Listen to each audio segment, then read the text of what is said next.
Okay, so hi, thank you everyone for being here. It is maybe the nicest background I'm gonna have in a talk that's not just one of those things you put on background on. It's real, it's grateful. And today I'm going to talk a bit about synchrony and my work on interpersonal synchrony. And I'd like to start with this. Probably know it. It's very well-known parable about elephant and blind people that are trying to understand what it is depending on their perspective. And one of the reasons I'm very excited to be here is because synchrony is quite a complicated element, and a lot of people are interested in synchrony from different perspectives. And I'm aware that maybe, and I think some of the people who are sitting here, for sure, Guillaume and Caroline, they're looking from different perspectives. And only if we get all the perspectives, we'll be able to understand this very complicated elephant. So for me, this is not just a lecture, it's an opportunity to learn from you. There's a lot of expertise in this room. So I'm very happy if you have comments and ideas throughout at the end. Just feel free to raise your hand and ask. Very happy to hear what you're thinking. And I'll start with a general definition. I think most people will agree on because it's so broad. It's a rhythmic and temporal coordination of actions, emotions, thoughts, and neurophysiological processes between two or more individuals. So big, and that's why everyone agrees that everything they study under interpersonal synchrony can fall under this. But I'm sure that everyone, from their perspective, when they're thinking of an example of what that is, probably thinking of a different type of process. The main component that has to take place is the temporal component. So the changes or the coupling has to occur across time. It can't be at one instant, and that's it. So for that reason, if I just take my hormonal levels now and your hormonal levels now, and they're similar, that's not synchrony. I have to test it a few times, see the fluctuations, see if the coupling occurs across time, and if so, that will fall under synchrony. As I see it, but that's my perspective, we can argue about this later. If you want, the overarching function of synchrony is social glue. It's widespread across various human and non-human conditions, has been suggested an evolutionary-based mechanism that facilitates social cohesion and bonding. But when I say social glue, that's a multitude of things. There are many functions under the umbrella of social glue. And I know this is a very busy slide, but what we wanted to do here is take three types of synchrony: neural synchrony, physiological synchrony, behavioral synchrony, and kind of look at studies and papers. What are the functions that were articulated? So as you can see, there are a lot of functions of synchrony, and they're not exactly the same thing. Sometimes they're even opposite. So shared mental state or civil understanding or mutual prediction, that has been said a lot about synchrony in all of the modalities. But let's think about coagulation and de-escalation. That's not exactly the same thing as shared mental state. And de-escalation is quite different from shared arousal or shared intent. And what I like about this is, even though it's busy, it's quite telling about the fact that there are many types of synchrony. It's not one thing. And they sometimes work for different functions. I'll call all of this social, okay? But they're not the same thing. And sometimes when we come to hypothesize about synchrony, we choose one umbrella thing and we say, oh, synchrony will be related positively to this wonderful thing that's happening. But in truth, people that work on interpersonal synchrony, they know that sometimes this process of synchrony will be related to that function, while sometimes another process will be related to a different function, and that makes it much more complicated to understand and to study. This is how we study synchronously in my lab. So these are all research assistants. They're all synced together, going together, and we're collecting all the types of data that we can in real life while they're doing the task. There's EEGs on them. There are tons of electrodes. It's hard to see that do ECG, respiration, electrothermal activity. We videotape everything from several angles to get gestures, to get facial expressions, motion energy. And we try to see in groups. This is the smallest group. No, actually, the small group is 2, but this is the small group over 2 people. And we try to see what synchronies relate to what type of outcomes. And what we've been able to show in many of the measures that we do is that physiological and behavioral synchrony predict a sense of cohesion between group members, a sense of efficacy and performance between group members. And when I started off with this work, there are the first things that I looked at these types of figures that show all the dyads within the group. So let's say this is one group, and these are all possible dyads in the group as their rate across time. This is a different group here. These are all dyads in the second group. And if you know nothing of synchrony and how to calculate it, you can see with your eyes, which is very nice because many times we can't see with our eyes, that all the dyads here, they fluctuate together across time more than all the dyads in this group. So this group specifically can be characterized as more synchronous in their heart rate compared to this group. And we used this as a predictor. These groups were more cohesive, self-reported themselves feeling more cohesive towards the group, and they actually performed later the drums with more coordination compared to these groups.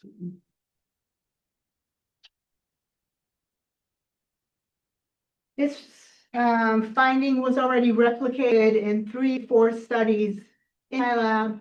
The interesting part is here in purple. So the level of behavioral synchrony is a predictor of cohesion, but also the level of physiological synchrony. And they're unique to each other. It's really interesting.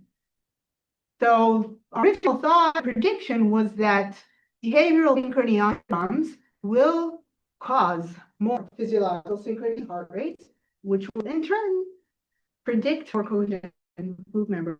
But in honesty, the physiological synchrony and the behavioral synchrony are related in this task, and they each send their own predictive unique arrow to cohesion. It is important. Why? Because another example of what all synchrony is not the same thing. It's not that the behavior is creating the behavior we think. Where some behavior is creating physiological synchrony, but which, right? There's some people here from a lot of disciplines. So which behavior is creating physiological synchrony? It's some type of mental state that's similar between them. Is it a different mode than what I captured in my study? I chose focus on the drumming. They needed to focus on the smiles. Yeah. So this is another example of the fact that we're not measuring the same thing when we look at different types of modalities and different types of synchronies. We look at this in a few studies right in the lab. This is another thing that we do in the lab. We capture motion. I don't know if you can see them moving together. Okay, it's a little lag, but they're moving together. We use open pose, motion energy analysis to stem together. And in this task specifically, more motion and more synchrony predicts more cohesion, more enjoyment. I don't know if you can see. You see them moving together?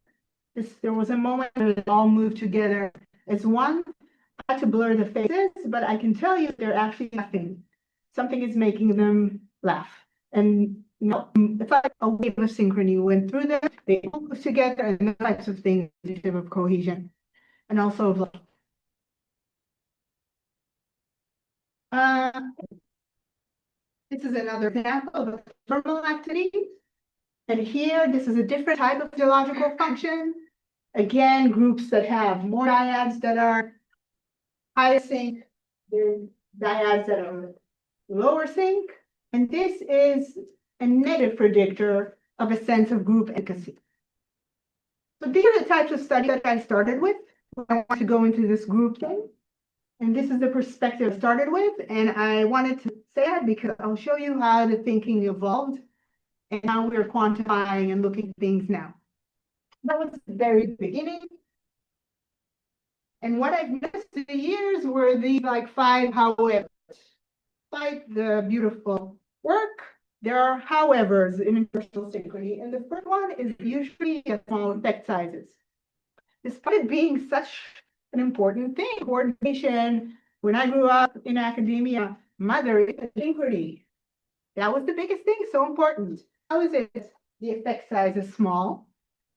The effects of synchrony are not always positive. Also, something that I learned with time. If you'd asked me this 15 years ago, I'd go, yeah, synchrony is the best. Oh, good. But to be honest, no. Sometimes synchrony is not beneficial. Sometimes it's not even predictive of anything. And sometimes it can actually be detrimental. There's the dynamic nature of synchrony that is always written about the theory, but then there's the way we approach it in data analysis. And when I say we, I don't mean you. Okay? I mean how I learned to approach it.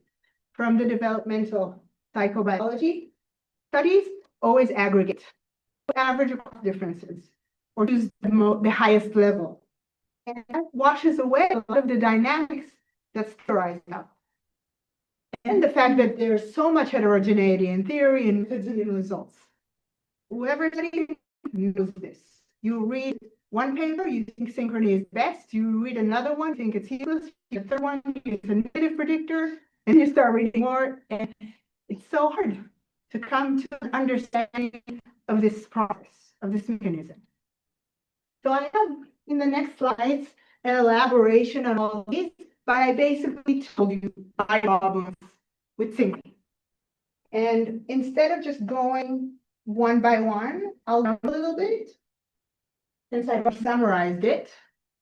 I'll tell you a little bit about when it's not beneficial.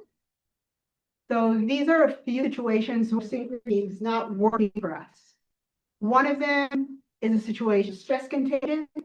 I come here, I'm giving a talk, I'm all stressed, I'm sweating, I can't speak. This is infecting the first row, and eventually everyone else wants to go. Okay? This has happened a lot to us in different situations, usually in small groups. Conflict, people argue. There's a lot of synchrony going on, and sometimes it's related to poorer relationship outcomes, less satisfaction, and more. Anxiety, abuse, there have been synchrony that's not beneficial. And one of the more interesting ones is a positive context. And this is very interesting to me because it kind of opened my eyes.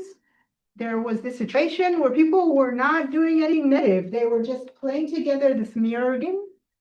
And they liked the task more when there was less synchrony. So why? Think of eye contact or acting together. It becomes quite taxing, sometimes annoying, sometimes intuitive when it goes on and on. Sometimes we need creativity. Sometimes we need a break. Sometimes we need these things. And when it's continuous, nonstop, we like the task less. It's less challenging, less complex. So if we have something very simple that we just need to complete and it's pretty short, let's just do this. Synchrony works really well in moments.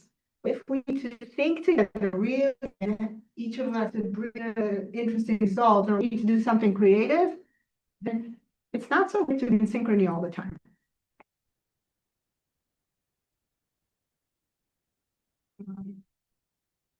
I'll give you an example of the heterogeneity. This is from a soon-to-be published paper.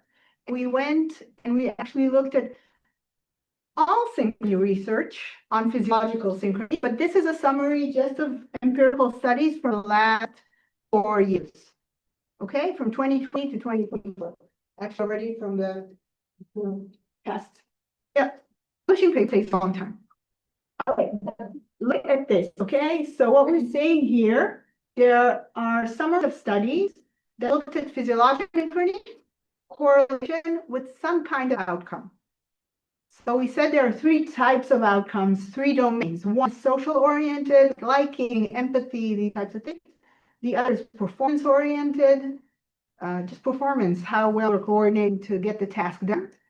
Third is self-oriented, my mood, my self-regulation, intrapersonal outcomes. And let's just look at the social-oriented, which is the one that is like the lowest hanging fruit for synchrony research. Synchrony should be related to social outcome, right? So 47% of the studies we found had no results. 98% of the studies had positive association, 4% negative, and 30% had complicated ones. Complicated means interaction, mediation, moderation, all these types of results. Sometimes it is, sometimes it isn't. So if I was just a statistics person, I'm raising my hand at this point and saying, well, this is not very compelling. It's compelling theoretically, but for the last 4 years, it's so compelling evidence-wise. And I think we also looked at studies from the beginning of synchrony until today. We looked at 2 meta-analyses that were previously published, one in 2017 and one in 2020. So it wasn't that different. A lot of mixed results, a lot of positive, negative, null. The worst is at our check of social. But it's still, even when it's less so, like here, for the self-oriented, it's still very hard to tell. So what does logical synchrony mean? And there are like these critical issues of the level of heterogeneity, how we quantify, what we check, how we check. And all these things really contribute to very heterogeneous field. And guess what comes to this, which is one of the answers that I found that helped me take the thinking further, which was about dynamics of synchrony. So I went back to my PhD's work on biobehavioral synchrony, and I found this quote that I really like of how she defined synchrony, and she talked about a constant oscillation between momentary miscoordination and interactive repair that marks the essence of human dialogue, which infants are sensitized in their earliest interaction. And what I really liked about it was that she talked about the shifts from synchrony to asynchrony as the important thing. And I started thinking, do I ever quantify anything like this? And the sad answer was no. I never looked at the transitions, and I never really looked at asynchrony as a predictor. And I think this kind of relates my work to some of the work of people who are sitting here that are thinking of dynamics of synchrony and nonlinearity of synchrony and how to compute it. But I don't know yet if those works have influenced my field enough. So this was at the essence of a first theoretical paper that's called In and Out of Synchrony that we published 2020. Me and my very talented student who's now, I think I can officially say, got his job, his first academic job, called In and Out of Synchrony. And we set 2 things here. One was that social context is metastable and defines pools to connect and or segregate. So is metastable. Does everyone here know what metastable is? Yeah? You're from the department that should know, but metastable is from dynamical systems approach, and it means that there are latent pools that are inherent in the context, and sometimes they pull us, there's a tension between them. And it doesn't have to be to connect and segregate, it could be other things, but these are very important aspects of the context that we hypothesize here influence dynamics of synchrony that will arise. And the second thing is that flexibility in synchrony should be considered a central adaptive measure within variable context. So from now on, I will like to assume with me most of the contexts are kind of metaphysical. Unless I tell people to continuously stare in each other's eyes for 5 minutes, there are studies that do this, and a very big New York Times, very influential, if you know, it's very funny, like dating. Supposed to ask each other questions and then finish off by doing 5-minute session of staring in each other's eyes nonstop. I think it's too much, but I think projects aren't like this, and you're expected to, there are situations that emerge, whether they're intentional or not. And flexibility is our ability to adapt to the latent potentials of context. If the context calls for more connection, we can adapt to that. If the context calls for more individual thinking or individualism, then we can adapt to that. If there's a balance, we adapt to that. The first thing that we showed was very initial, but it was kind of a proof of concept type thing. We looked at eye contact in diagrams of a child and a parent.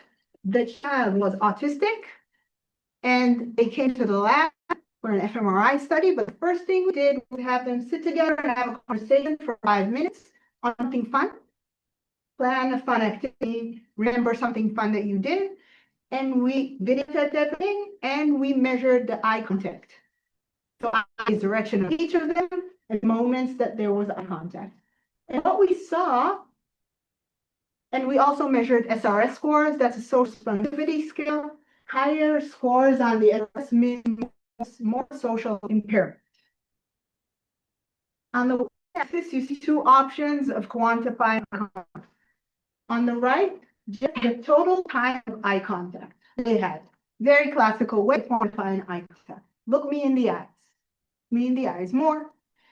And on the left, what you're seeing is a different, more dynamical approach way of quantifying eye contact.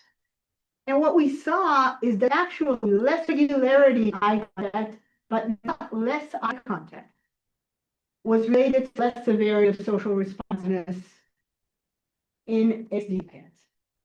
So this was super initial, just on a small sample, but it gave us some hope that maybe we're in the right direction, and that sometimes we need to look at more dynamical measure of synchrony, not strictly the aggregate ones.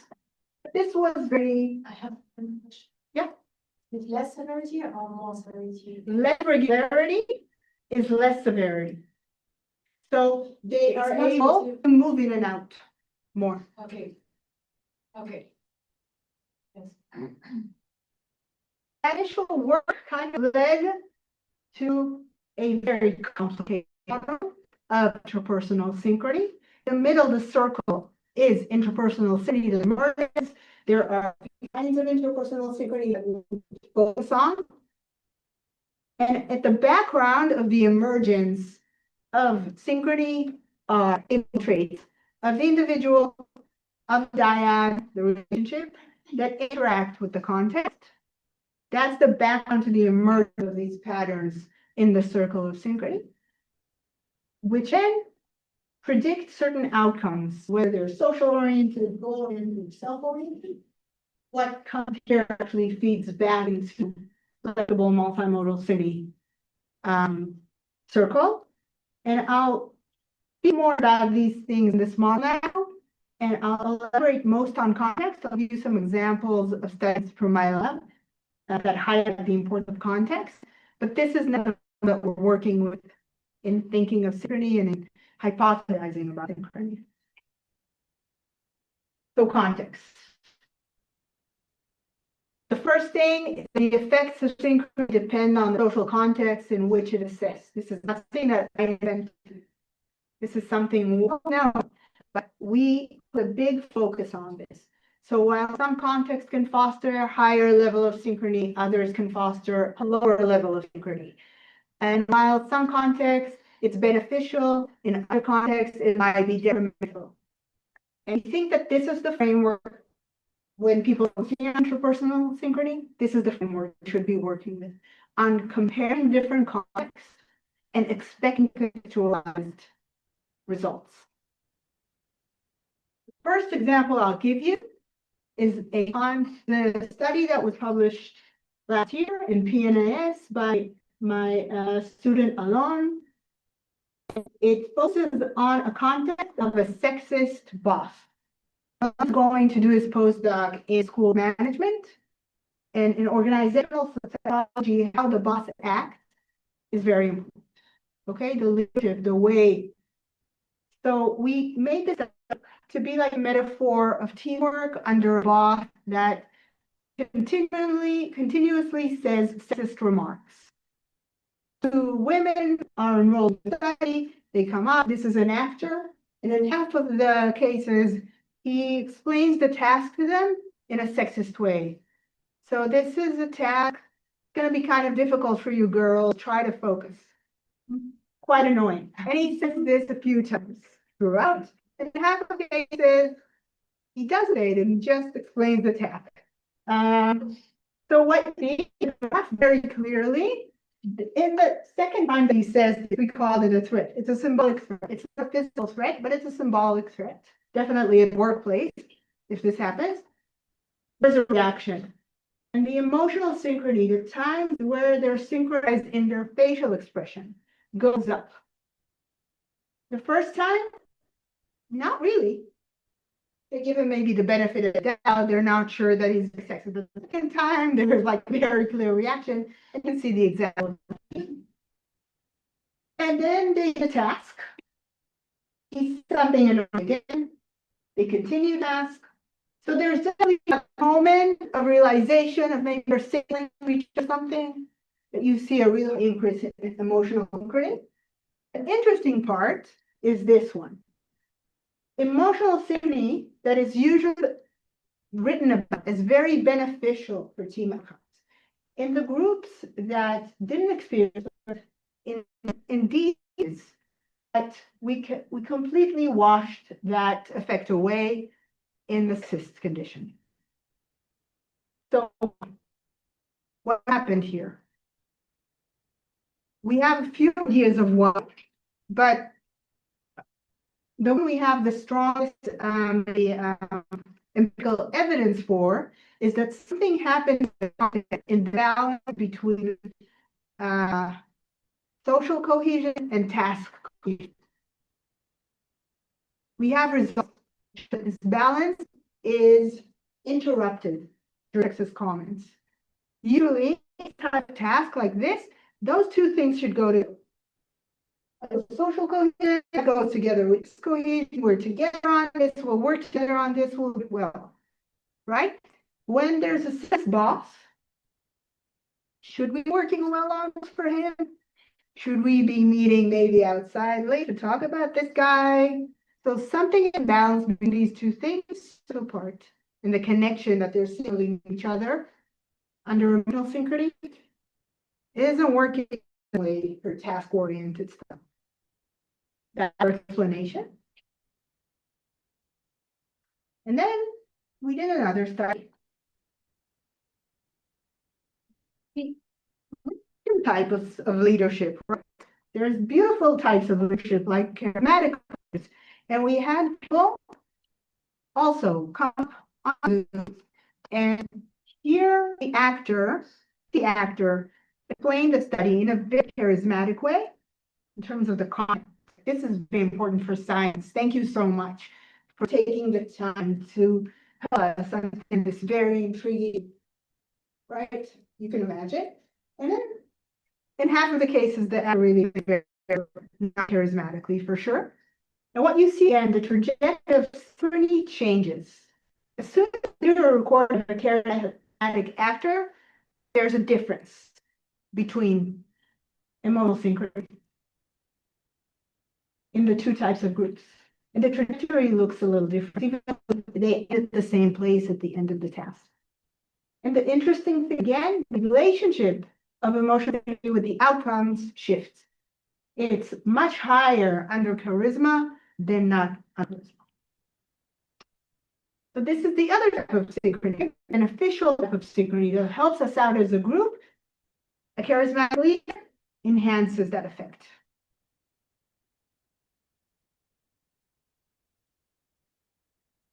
Third example of context, Zoom conversations. We have them all the time now. This is everywhere.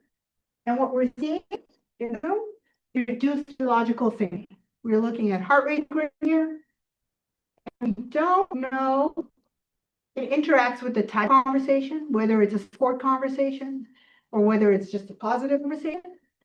You can see that highest level logical synchrony is in a positive conversation, face to face. Whereas this level is on Zoom and it's a support conversation. This is really important for translation. I think a lot of interventions are now doing like medical stuff over Zoom.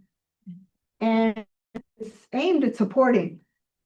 And if this has to do with the amount of information or what we can achieve on Zoom, and indeed, logical synchrony, as we show here, is related to joy, how much we enjoy this station, then I think this is something that people should, like, we really want to take this further to understand exactly what's going on here. This is another context, virtual or in life. And that context I'll talk about before moving on is one. This is kind of more complex, but it's super cool. And wanted to manipulate the pool synchrony and pool for individual work. So this game of sheep herding, do you know this game? All right. Right? I think so. The circle side circle are sheep, and each of us can roll a dot outside the circle. And we need to move in a way that will keep all the sheep inside the circle. So very quickly, he showed that people shift into this very synchronized type of action. They do this and this and this and this. And they heard the sheep well. And we wanted to add to this. Is you see like red target outside the circle? Okay. He had these targets and he told people sometimes you're going to see targets outside the circle. And each one can just move out and grab a target. If you do that while not losing the sheep, you get added points. And he laid the frequency of the amount of time these dots appeared. So he basically was playing on the tension between people who do it together and to kind of go and do my own back. And people were sitting together in front of a computer screen and doing the study, and he was examining synchrony between them. And he was able to show the relationship under high condition. Relationship under low sync condition was completely different. This is heart rate synchrony. It's positive with their sense of cohesion, sometimes negative with their sense of cohesion. This is really something that supports his ideas, know that it's so contextualized, the effect. We can interpret physiological synchrony and before we look at the context and the task and what we're asked to do. Anecdotally, I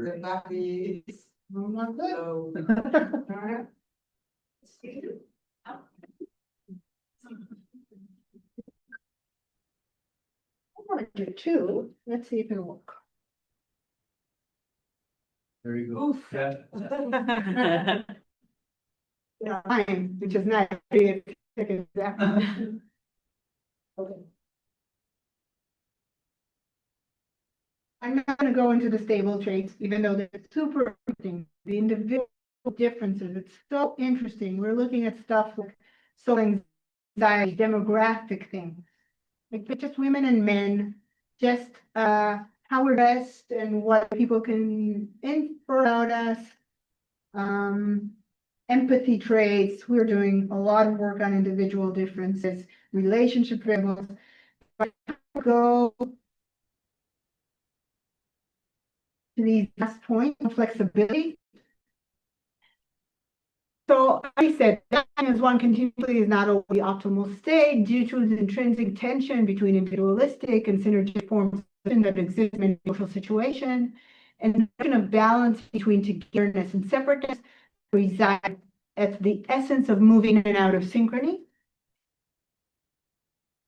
I want to do a disclaimer on this. Wait. Oh, sorry, move too much. On the floor.